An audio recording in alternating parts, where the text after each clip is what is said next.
Le Conseil militaire de transition du Soudan et la délégation dirigée par le général ont rencontré la présidence de l'Union africaine ce matin.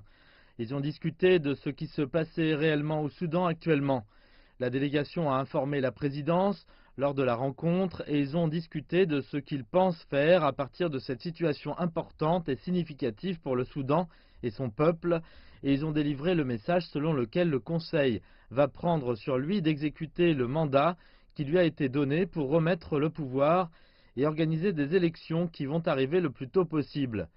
Par ailleurs, l'UA discute aussi de la suite à donner à ces événements au Soudan. Une administration civile doit reprendre le pouvoir pour amener le Soudan à travers cette période de transition vers les élections qui seront justes et ouvertes.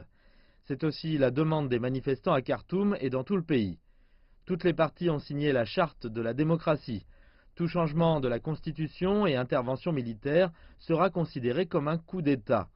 L'UA a donné un ultimatum qui veut que dans 2 semaines, c'est-à-dire 15 jours, le pouvoir doit être remis à une administration civile, sans quoi le pays sera suspendu de l'organisation et des sanctions économiques seront appliquées.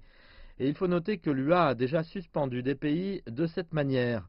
L'Égypte a été suspendue et d'autres pays où l'armée est intervenue. L'UA reste ferme, pas de changement d'état d'esprit. Le Conseil militaire du Soudan doit remettre le pouvoir à une autorité civile, sans quoi le Soudan pourrait être suspendu de l'Union africaine.